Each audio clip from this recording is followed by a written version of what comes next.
How's it going, everybody? It's Mr. Greer.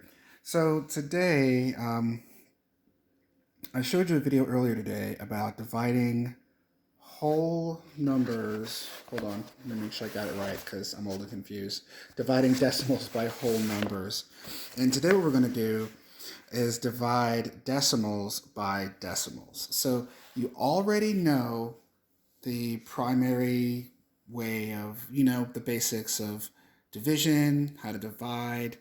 And now what we're going to do is start doing some stuff with the decimals. So far, you know that once the decimal is where it needs to be, you move it straight up, right? So if we were to do this problem the normal way, we'd say, oh, the decimal's here. I'll move it straight up and put it right here. But sometimes you have to divide decimals by other decimals, and that's going to make you have to shuffle and move some things around. So as you see the video, we're going to learn how to work through that, and I'll show you the one extra step you have to do when you divide a decimal by a decimal. So let's take a look at this example, and we are on page 89. So let's take a look in example 1. Example 1 is giving us 4 and 374 thousandths divided by 3 hundredths. Ta-da! All right, so let's take a look at this. As soon as my screen clears up, there we go. Oof! Come on, phone. There we are. This thing doesn't like me sometimes. I don't think it likes my hand. All right, so here we go. First, we're going to take that 4, we're going to take this and turn it into a problem we can use, right? So let's start with the first number, 4 and 374 thousandths divided by 3 hundredths. So now this looks like something we can work with, right? This looks like a problem that you could do. But now we have 2 decimals, so we really can't move this decimal until we figure out what to do with this one. So here's how you work that kind of a situation. You're going to move this decimal over 1, 2. So it's behind the 3. And then you do the same exact thing with the decimal in here. Kind of like how you remember how we always say, whatever you do to the bottom, you must do to the top to keep everything even. Well, the same thing applies here. Whatever you do outside the house, you have to do inside the house. So we started off here with 3 hundredths, and I moved the decimal space over 2 times. So I'm going to do the same thing here. 1, 2. This becomes the new home for my decimal. Now I can start working. But first, you guessed it, I'm going to move that decimal up to the top, so now it's in the right position. All right, so does everyone see how we got there? We started off with just this number, right? 3 hundredths. And I moved the decimal over 2 times to get it behind that 3, right? Whatever I do to the outside of the house, I must do to the inside of the house. So I moved the decimal over 2 times and then brought it up so it's in its proper position. Now we can get to work. So how many times can 3 go into 4? 3 goes into 4 one time. 3 times 1 is 3. And I'll do my subtraction. And then I'm going to bring down this 3. How many times can 3 go into 13? Well, 4 times. 3 times 4 is 12. Do my subtraction. Then I'm going to bring down the 7. How many times can 3 go into 7? 17. 3 goes into 17 5 times. 3 times 5 is 15. Do my subtraction. 17 minus 15 is 2. Bring down the 4. How many times can 3 go into 24? 8 times. 3 times 8 is 24. And there we go. Your answer is 145 and 8 tenths. Okay? So as you can see, the only extra step we added in for our division purposes was, since there was a decimal inside and outside the house, we took the decimal on the outside and moved it. And then when we do the outside, we do the inside. You must move the decimal on the outside of the house first. Then you can move this one however many spaces you move the outside, all right? Do not do the reverse. Always start with this number and move the decimal. Then you can move this decimal how many spaces and bring it up. Okay, so that's the difference. That's the one main difference when you're solving problems like this. So let's take a look at number 1. Again, I'm more worried about the steps now and not the division process, because we've already gone over the division process and you already understand that. So now I'm just worried about the process, the steps. So again, we're on page 89. This is problem number 1 in row 1. And that problem is 7 and 68 hundredths, 7 and 68 hundredths divided by 8 tenths. And here we have it over here now. Okay. So the first thing you need to do is, if you see a decimal outside of the house, you need to move the decimal over. And here we just got to move it over one space, right? However many spaces you move it on the outside of the house, that's how many you have to move it on the inside of the house. So I'm going to have to move this over one space. That's my new home for the decimal. Now I can start my work in dividing. Oh, wait a minute. We can't forget to move the decimal up. There, now I know it's where it's supposed to be, and I can start working. 8 cannot go into 7, but 8 could certainly go into 76. If you look at your times tables or your multiplication chart, you'll see that 8 times 9 is 72. So we'll use 9. 8 times 9 is 72. Do my subtraction. 76 minus 72 is 4. And then bring down my 8. And then, how many times can 8 go into 48? You can look at your times table, your chart, or just remember that forever and always, 6 times 8 is 48. Okay, or 8 times 6 is 48. Your answer is 9 and 6 tenths. Let's try that one more time with a bigger number. So let's look at number 2. We're still on page 89, but it's the first problem, number 2. 1 and 148 thousandths divided by 4 and 1 tenths. 1 and 148 thousandths divided by 4 and 1 tenth. All right, so let's see what we got going on here. Once again, the main thing you want to concern yourself with is those decimals before we can do anything else, right?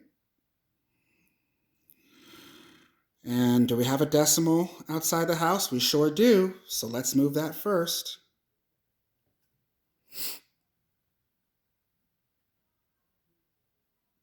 Okay.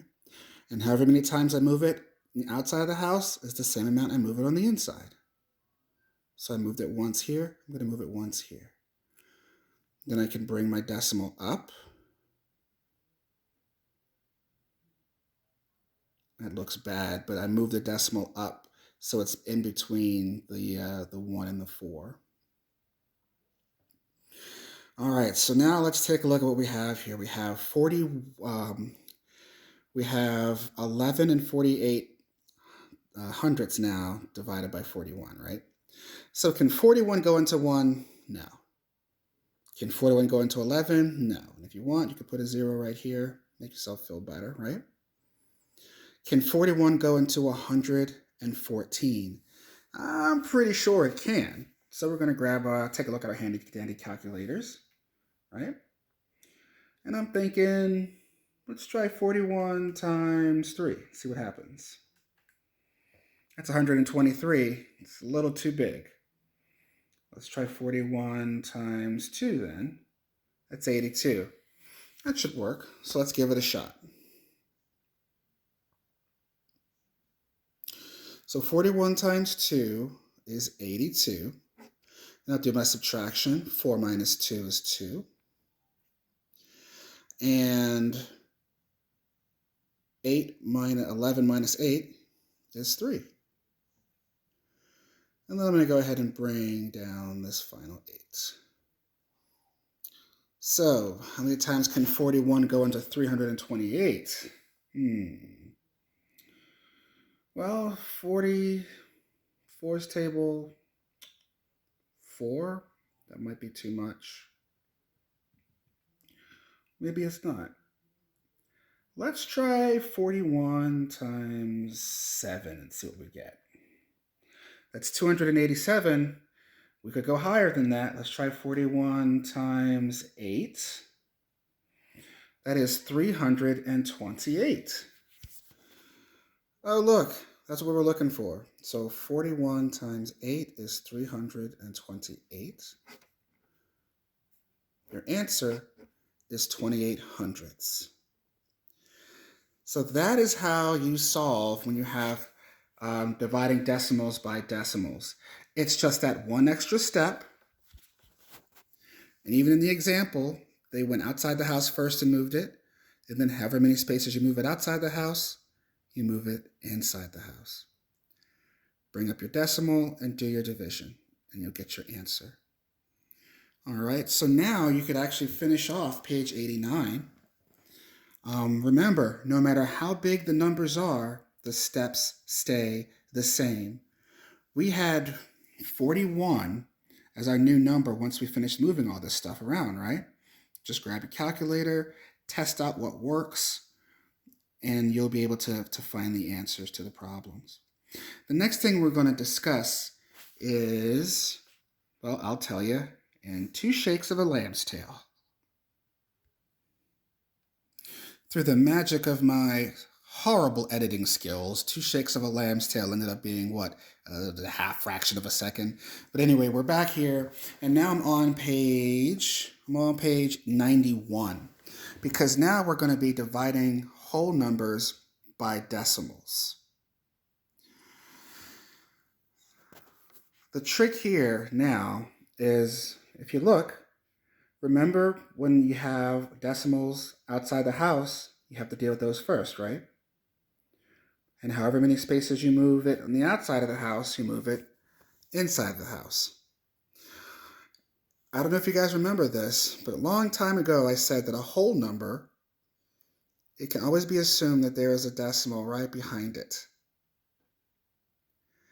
It should make sense now, because if you look here outside of the house of this problem, they moved it 1, 2, 3 spaces. And so on the inside of the house, you have to move it 3 spaces too. 1, 2, 3. But Mr. Greer, what do you do with these blank spaces like this? That's where the zeros come into play. Whenever you have to move a decimal like this, you can fill in the blank spots with zeros, which they were so kind to do for us down here. So your new problem becomes 35,000 divided by 7. And then the answer is 5,000. But I'm going to work it through with you so you can take a look at how this all comes about. So this is example 1 on page 91. And the original problem is 35 divided by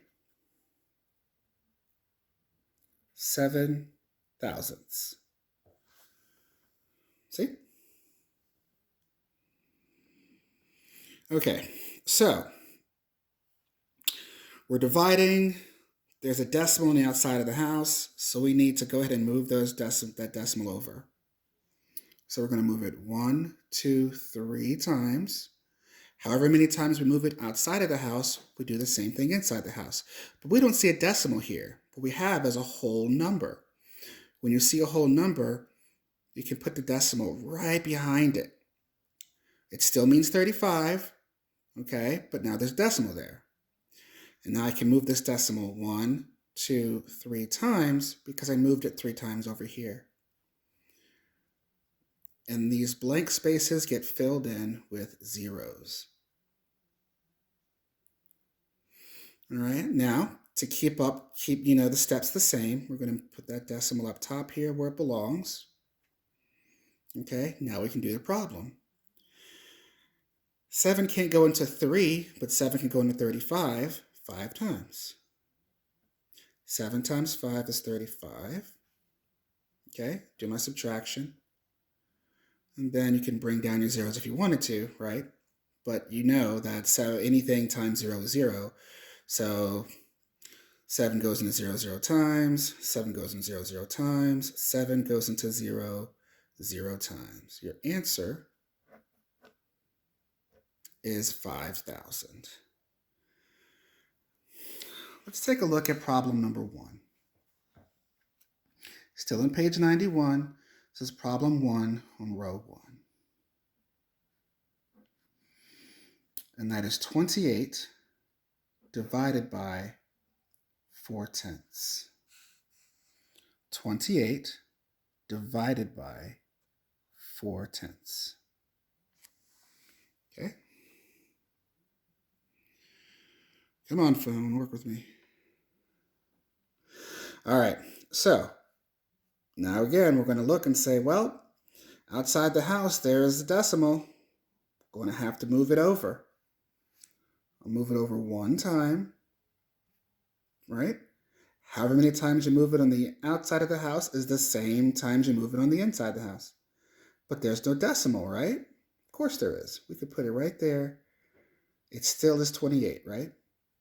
And I'm going to move the decimal 1 time because I moved it 1 time over here. We're going to fill this in with a 0 and bring our decimal up. Now we're ready to work. 4 can't go into 2, but I do believe that 4 can go into 28. 4 goes into 28 7 times. 4 times 7 is 28. Do my subtraction. Can bring down a 0.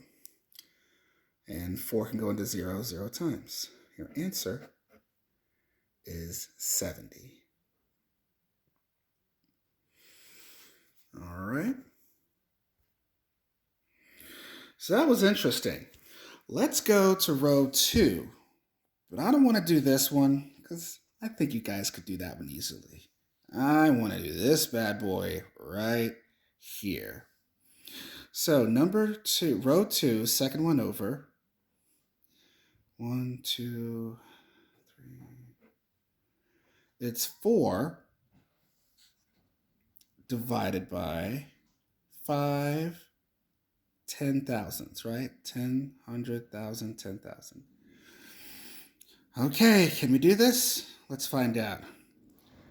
I really think we can. Let's check it out. So here we have it. We're looking at a division problem. We're looking at a division problem, right? And there's a decimal outside of the house. All right, let's move the decimal over. So we're going to move it 1, 2, 3, 4. Okay? This is a whole number, but we always know that a whole number has a little invisible decimal behind it. And now we're going to move this. Now, I moved it 4 times outside the house. The same amount of times I move it outside the house is how many times I move it inside. So 1, 2, 3, 4. And there goes my decimal. I fill in those spots with zeros. So our new problem is 40,000 divided by 5. So 5 can't go into 4, but 5 can go into 40, and we all know that 5 goes into 40 8 times. 5 times 8 is 40. Do my subtraction. And then all these zeros, you can bring them down if you want, but we know that 5 times 0 is 0, 5 times 0 is 0, 5 times 0 is 0. So your answer is 8,000. See how that works? It's pretty simple once you learn to move those decimals the way you're supposed to do that, right? And once you're done moving your decimals, you go ahead and do your divisions. So that is how you divide whole numbers by decimals, and that is also how you divide decimals by decimals. Okay? So again, if you have any questions, let me know. Well, we'll see you guys later on this evening, I hope, at 6 o'clock. And yeah, thanks.